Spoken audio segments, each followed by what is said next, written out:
A graça e a paz, meus queridos irmãos. Bom estarmos juntos para meditarmos na palavra do Senhor. Eu gostaria de ler com você o livro de Neemias, capítulo 1, do verso 1 ao verso de número 4, que nos fala assim: As palavras de Neemias, filho de Acalias. E sucedeu, no mês de Quisleu, no ano 20º, estando eu em Suzã, a fortaleza, que veio Anani, um de meus irmãos, ele e alguns de Judá, e perguntei-lhes pelos judeus que escaparam e que restaram do cativeiro acerca de Jerusalém. E disseram-me: os restantes que não foram levados para o cativeiro, lá na província estão em grande miséria e desprezo, e o muro de Jerusalém fendido, e as suas portas queimadas a fogo. E sucedeu que, ouvindo eu estas palavras, assentei-me e chorei, e lamentei por alguns dias, e estive jejuando e orando perante o Deus dos céus. Neemias era copeiro do rei Artaxerxes. Ele estava lá na Pérsia. Neemias não nasceu em Jerusalém, apesar de ser judeu. Foi levado, a família de Neemias foi levada cativa para a Babilônia. Ali provavelmente ele nasceu. Ele passou a ser um homem de uma grande responsabilidade em cuidar do rei Artaxerxes, porque ele era o copeiro. Ele tinha a responsabilidade de cuidar da vida do rei, ele que provava o alimento que o rei comia. Mas esse homem de confiança, quando ele ouve a história do seu povo, a miséria que eles estavam enfrentando, a situação adversa, porque quando a Babilônia invadiu Jerusalém e destruiu o templo, e levou cativo o povo, tudo foi destruído. Passaram-se mais de 70 anos. Esse livro de Neemias é uma continuação do livro de Esdras. Esdras, 13 anos antes, havia retornado a Jerusalém para ajudar na reconstrução do templo. 13 anos depois, o Senhor agora convoca Neemias. Neemias sente a responsabilidade não agora de cuidar, de fazer um templo, mas de reedificar ou edificar a cidade, reedificar a cidade, trazer a cidade de Jerusalém a ser uma grande cidade. Os muros estavam fendidos, os muros tinham sido destruídos, a cidade estava à mercê dos inimigos. Mas Neemias sente no coração o desejo de ir para aquele lugar para cuidar do seu povo, para tratar do seu povo. A situação de Neemias era muito confortável, mas o Espírito Santo o incomodou de tal forma que no verso 4, depois que ele ouve a história, nós lemos assim: E sucedeu que, ouvindo eu estas palavras, assentei-me, chorei e lamentei por alguns dias, e esteve jejuando e orando e buscando a face do Senhor. Neemias foi convocado por Deus, o Espírito Santo o convocou. Ele não ouviu uma profecia, ele não recebeu uma revelação, ele recebeu uma notícia e, diante disto, ele começou a buscar o Senhor. E a palavra nos fala que durante cerca de 4 meses ele orou, ele jejuou, ele buscou o Senhor, ele intercedeu pelo seu povo. Ele esteve clamando a Deus. É interessante, irmãos, diante dessa situação que nós estamos enfrentando, essa adversidade que nós estamos enfrentando a nível mundial, é momento de orar, é momento de jejuar, é momento de nós clamarmos a Deus pedindo a direção. Nós estamos mais do que necessário que Deus levante Neemias nos dias de hoje, como homens de oração, como pessoas de intercessão, mas também como pessoas que se levantem com a intenção de restaurar. Porque para derrubar nós temos muitos. Para manter o caos ou para piorar ainda mais a situação que nós enfrentamos, nós temos várias pessoas. Mas são poucos aqueles que têm um coração voltados para Deus com a intenção de fazer um bem em prol do povo. E nós, como igreja, nós temos essa responsabilidade.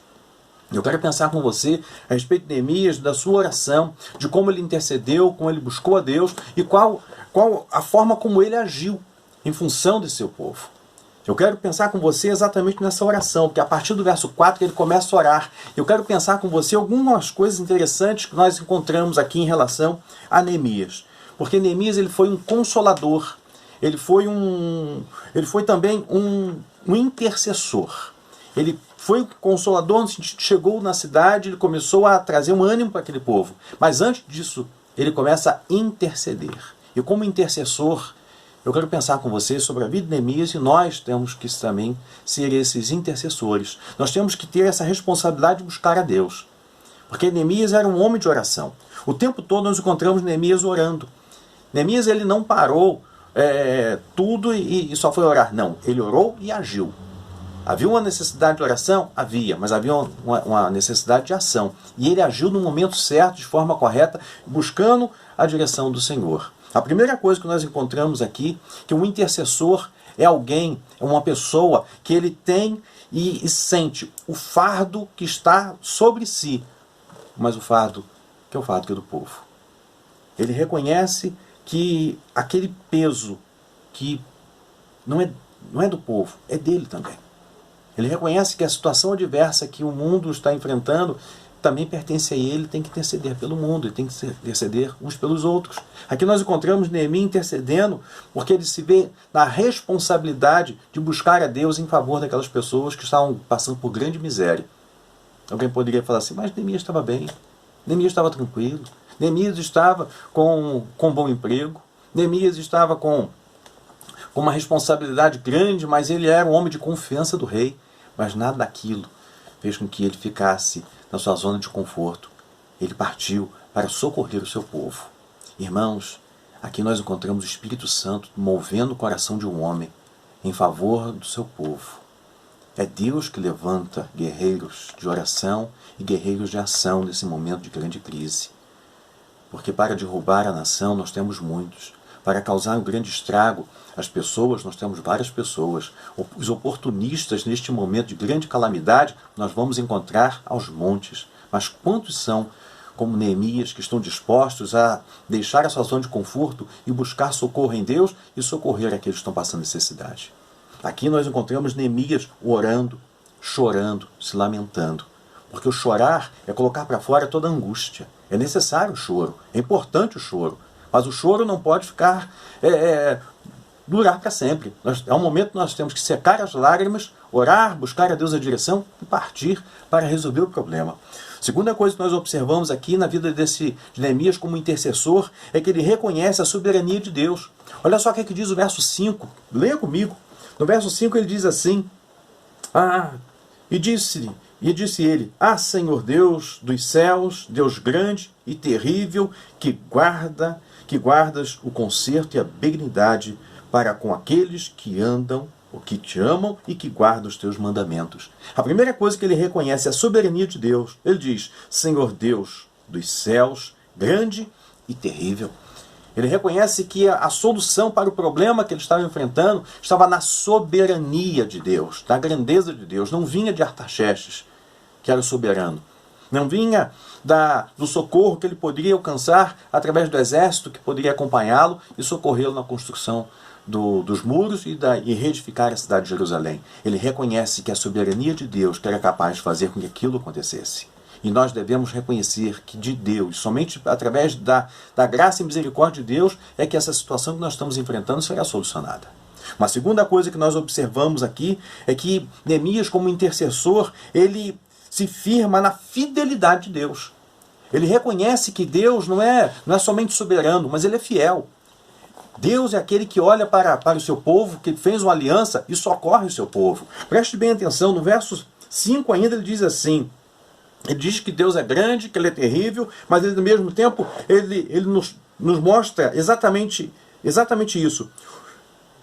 Que guardas o conserto e a benignidade para aqueles que te amam e guardam os teus mandamentos. Ou seja, Deus é o Deus da aliança. E Deus tem compromisso com aqueles que Ele fez uma aliança e que guardam esta aliança que tem compromisso com Deus. Então Deus está guardando você, Deus está preservando a sua vida, Deus está livrando você, Deus vai lhe ajudar nesse momento de grande crise, mas é nesse momento de grande crise nós temos que reconhecer a grandeza de Deus, a soberania de Deus, mas que nós temos uma aliança com Deus e nós temos que orar, buscar esse Deus para ter a solução, mas sair também para buscar a solução. Mas uma terceira coisa que nós observamos na vida de Neemias como intercessor, como um homem que busca o Senhor pelo seu povo, em favor da nação, em favor daqueles que estavam passando por dificuldades, é que ele importuna Deus com as suas orações. Ele busca a Deus. Ele não clamar não seria bem essa palavra, mas ele clama ao Senhor, ele busca o Senhor, ele pede que o Senhor intervenha. Olha só o que diz o verso 6. Estejam, pois, atentos os teus ouvidos e os teus olhos abertos para ouvires a oração do teu servo, que eu faço hoje perante ti. Senhor, ouve a minha oração, ouça aquilo que eu estou pedindo, tenha misericórdia. Irmãos, Neemias reconhecia a soberania de Deus, ele reconhecia que Deus era o Deus da aliança, mas ele reconhecia que Deus era um Deus que ouvia, que atendia, um Deus que poderia ser buscado, que estaria atento à sua oração. Ele reconhece que Deus, a bondade de Deus é muito maior que a sua ira, que o castigo de Deus é grande, mas a misericórdia do Senhor supera todas as coisas. Ele intercede pelo seu povo, ele busca de Deus a direção, ele clama ao Senhor, porque o Deus que nós servimos é um Deus que nos ouve, é um Deus que nos atende, é um Deus que nos socorre. Uma outra coisa que o texto nos ensina, que Neemias, como intercessor, ele confessa o pecado do povo. Ele reconhece que tudo aquilo que aconteceu com Jerusalém, que aconteceu com o seu povo, ser levado cativo, o templo destruído, os muros destruídos, a grande miséria que estava assolando aquela nação, ele reconheceu que era fruto do pecado. Não foi um castigo, a ira divina, simplesmente por se irar, não, porque Deus não faz isso. Mas ali foi uma consequência do pecado do povo, porque havia uma aliança com Deus. Essa aliança foi rompida, então Deus permitiu que o mal acontecesse. Preste bem atenção, no verso 6, no finalzinho do verso 6 diz assim: pecamos contra ti, também eu e a casa de meu pai pecamos. Ele não reconhece o pecado somente da nação, ele reconhece o seu pecado, o pecado da sua casa, o seu pecado pessoal perante o Senhor. E no verso 7 ele diz assim: de modo que nos corrompemos contra ti e não guardamos os mandamentos, nem os estatutos, nem os juízos que ordenastes a Moisés e a teu servo. Ele não reconhece o pecado do povo somente, ele reconhece o seu pecado, a sua miséria. E ele diz: Senhor, nós pecamos, perdoa-nos, tenha misericórdia. Essa tem que ser a nossa oração. Senhor, tenha misericórdia. Nosso país está a ponto da falência. Se as coisas continuarem do jeito que estão, e quantas pessoas torcendo contra para que haja um mal maior, porque há projetos escusos por trás de tudo isso. Nós temos que buscar a Deus, irmãos. Tenha misericórdia. Vamos clamar a Deus, vamos buscar do Senhor uma solução para esse problema. Assim como Neemias reconheceu, ele buscou do Senhor a solução, nós temos que fazer a mesma coisa. Outra coisa que nos chama a atenção nesse texto de Neemias, na sua intercessão pelo povo, é que ele reconhece que Deus é o Deus das promessas. Que as promessas de Deus, elas podem acontecer, elas podem se tornar realidade. Do verso 8 em diante ele diz assim: levante, pois, da palavra que ordenaste a Moisés, teu servo, dizendo: vós transgredistes, e eu vos espalharei entre os povos. Ele sabe que é um cumprimento profético, mas ao mesmo tempo ele diz assim: e vós vos convertereis a mim, e guardareis os meus mandamentos, e eu os farei então, ainda que os vossos rejeitados estejam no cabo do céu, ou longe, afastados de todos os lugares, de lá os ajuntarei e os trarei no lugar e que tenho escolhido, para ali fazer habitar o meu nome. Neemias estava orando, mas em cima da palavra. Neemias estava buscando a Deus, mas ele tinha uma confirmação, uma promessa de Deus através da sua palavra. Mais uma vez eu falo, não foi um profeta que se levantou e disse: levanta meu servo e vai. Não estou dizendo que isso não possa acontecer. Mas foi o Espírito Santo que tocou no coração desse homem. E quando ele ora consciente das promessas de Deus. Ele não conhecia Deus de ouvir falar, ele conhecia Deus através da sua palavra. E nós, irmãos, precisamos conhecer Deus que se revela na palavra. E se Deus nos promete que vai guardar o seu povo, vai dar prosperidade ao seu povo e que vai livrar o seu povo, então nós temos que pedir a Deus: abençoe o nosso país, a nossa nação, a nossa cidade, o nosso estado. Senhor, tenha misericórdia, porque nós habitamos aqui, nós estamos aqui. Essa é a nossa casa, essa é a nossa Jerusalém, essa é a nação que nós vivemos, então vamos clamar por ela, meus irmãos. Vamos fazer como Neemias, vamos buscar de Deus uma solução. Neemias, ele ora crendo na intervenção divina, porque o Senhor fez uma promessa, há uma aliança. O pecado gerou tudo isso, mas Deus é maior que o nosso pecado, porque a misericórdia de Deus, ela é muito maior, porque no momento que confessamos os nossos pecados, Ele é fiel e justo para nos perdoar os pecados e nos purificar de toda injustiça.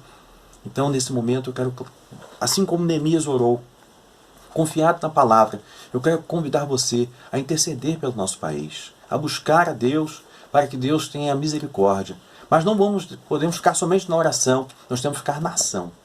Eu quero pensar com você no próximo vídeo exatamente sobre isso, sobre como Neemias se posicionou, como Neemias agiu em relação à oração que ele fez.